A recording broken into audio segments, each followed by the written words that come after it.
도전산문 2. 기면가모. 자, 기면가모. 지금 오늘 여러분한테 선생님이 프린트를 두 뭉탱이 줬는데요. 한 뭉탱이는 학교에서 주신 프린트고 한 뭉탱이는 과제물이에요. 수능 특강도 평가 문제집 같은 게 있거든요. 수능 특강 평가 문제집이 한 3종류 있는데 여러분은 안 사셔도 되고 이렇게 복사해서 줄 테니까 그때그때 풀어오면 돼요. 얘는 언제까지 풀어오냐면 다음 주 이 시간까지. 다음 주 이 시간까지는 풀어오셔야 돼요. 채점도 다 해오세요. 뒤에 답지 다 붙여놨으니까 채점 해오고. 자, 우리는 어디로 가냐면요. 111페이지.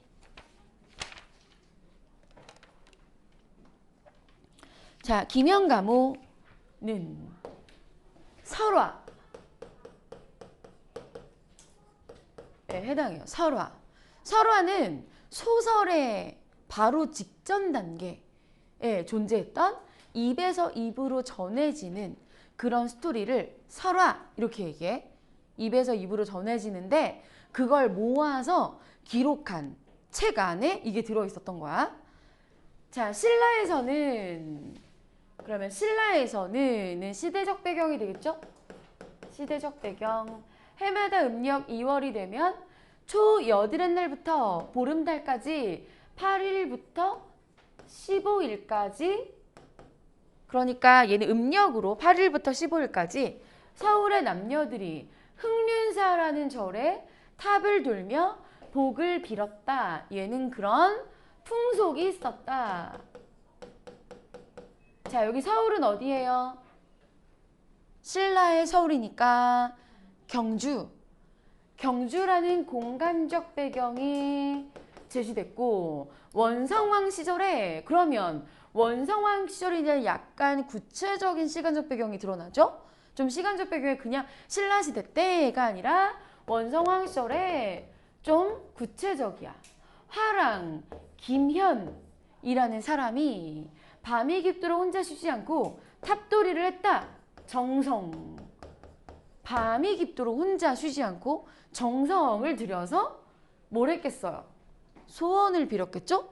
정성껏 소원을 빌었는데 그때 한 처녀도 자, 연부를 외우면서 따라 돌았는데 서로 감정이 통하여 눈길을 주었다. 서로 뭔가 좀 좋은 감정이 있었어.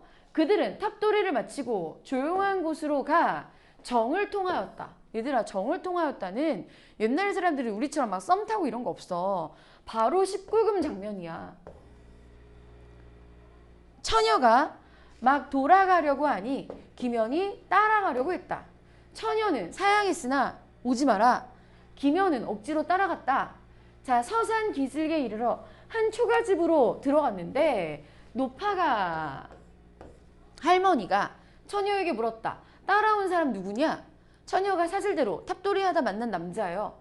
노파가 말했다. 좋은 일이기는 하지만 없었던 것만 못하구나. 안 오는 게 좋았을 텐데 허나 이미 저지른 일이기에 어찌할 수 없다.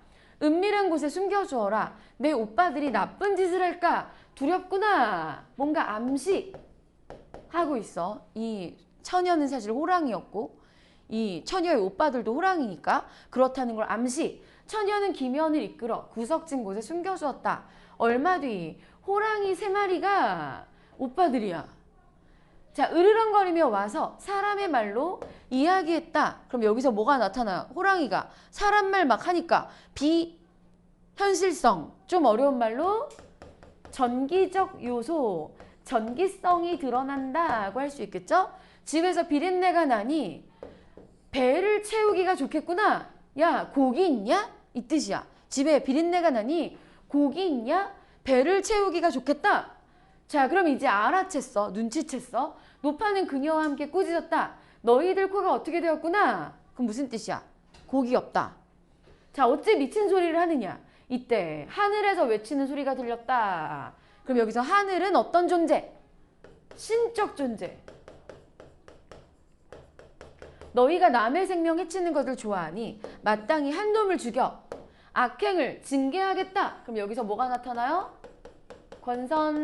권선징악적인 요소가 드러나 새호랑이가 이 말을 듣고 모두 근심하는 기색을 보이자 처녀가 말했다. 만일 새 오빠가 멀리 피해가서 스스로 뉘우친다면 제가 대신 그 벌을 받을게요. 이에 모두 기뻐하고 고개를 숙이고 꼬리를 치고 도망갔다. 처녀가 김연에게 말했다.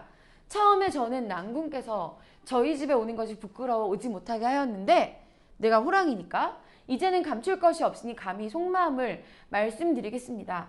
제가 낭군과는 다른 부류지만 하룻밤의 즐거움을 함께 했으니 그 의리는 부부의 인연만큼 소중한 것입니다. 그럼 여기서 이 호랑이는 지조, 한 남자에 대한 절개가 있어. 새 오빠의 악행을 하느님이 미워하기에 집안의 재앙을 제가 감당하려고 합니다. 알지 못하는 사람의 손에 죽는 것이 어찌 낭군의 칼에 죽어 은덕을 갚는 것과 같겠습니까?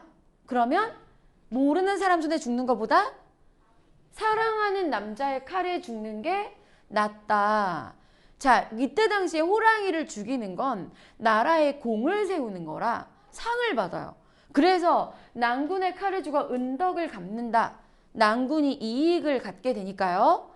자, 제가 내일 거리로 들어가 사람을 심하게 치면 사람들은 저를 어떻게 할 수 없을 것입니다. 그러면 대왕께서는 왕이 반드시 높은 벼슬을 걸고 저를 잡을 사람을 찾을 것입니다. 낭군께서는 겁내지 말고 저를 따라 성 북쪽 숲으로 오세요.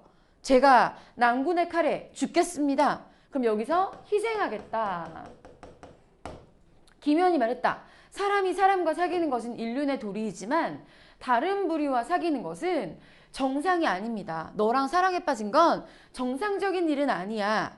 그러나 이렇게 되었으니 진실로 하늘이 준 운명인데 운명론적 가치관이 드러나고 어찌 차마 배필의 죽음을 팔아 유행으로 한 세상에 벼슬자리를 바라겠습니까?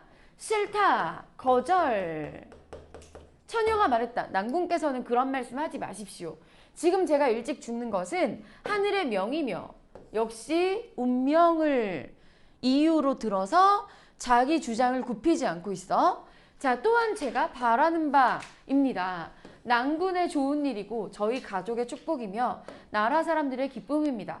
제 죽음으로 5가지 이로움이 생기니 어찌 꺼리겠습니까? 다만 저를 위해 절을 짓고 불경을 강론하여 좋은 업보를 얻도록 해주시면 더없이 큰 은혜일 것입니다. 그러면 절을 짓고 불경을 강론해서 그러면 여기 불교적 가치관 드러나죠? 불교적인 사상적인 배경을 가지고 있고 김연과 처녀는 서로 울면서 헤어졌다.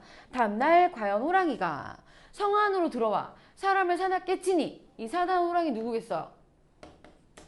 처녀. 자, 감당할 수가 없었고 원성왕은 소식을 듣고 명했다. 호랑이를 잡는 자에게 높은 벼슬을 주겠다. 보상을 제시했어. 김연이 궁궐로 들어가 제가 잡을 수 있습니다. 이에 먼저 벼슬을 주어 그를 격려했다. 김연이 단도를 지니고 숲속으로 들어가니 호랑이가 천호로 변하여 반갑게 웃으며 말했다. 간밤에 저와 낭군이 함께 나눈 말 뭐예요? 나를 죽여라 하는 말을 잊지 마십시오. 오늘 제 발톱에 다친 사람들은 모두 흑륜사의 간장을 바르고 그 절의 나팔 소리를 들으면 곧 나을 것입니다. 그럼 이렇게 다른 사람들이 다친 사람들이 이걸 극복할 방안을 제시했으니까 이 처녀는 악한 캐릭터가 아니었다. 선함을 강조하는 부분이에요.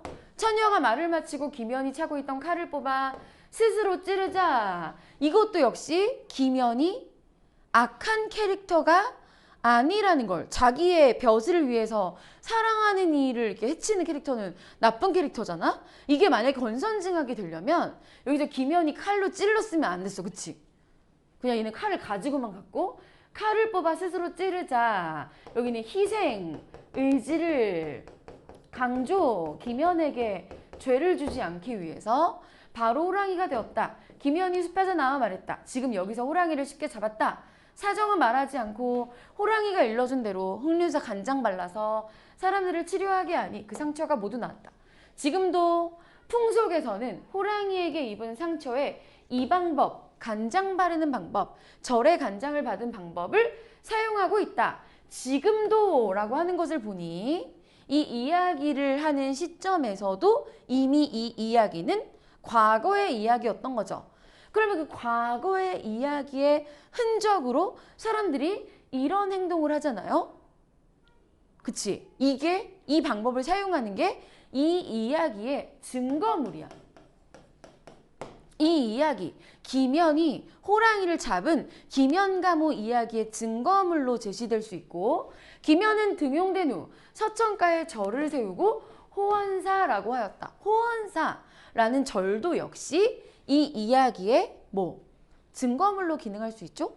그래도 호원사라는 절도 증거물로 기능하고 있어서 이렇게 절에 지어진 까닭을 밝혀주는 설화를 우리가 절, 사원이 이러한 까닭으로 만들어졌다라고 해서 얘를 사원, 연기, 설화, 이 절이 그렇게 해서 생겨났대. 절의 창건에 얽힌 이야기를 사원, 연기, 설화라고 하고, 이렇게 증거물들이 구체적으로 나오는 걸 우리가 설화 중에서도 특히 뭐라고 해요?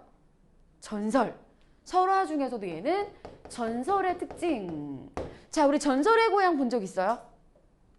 전설의 고향이 내가 엄청 어릴 때, 내가 초등학교 때도 했었는데 최근에 전설의 고향이 다시 하더라고. 최근에? 한 10년 전에. 전설의 고향 본 적 있어요?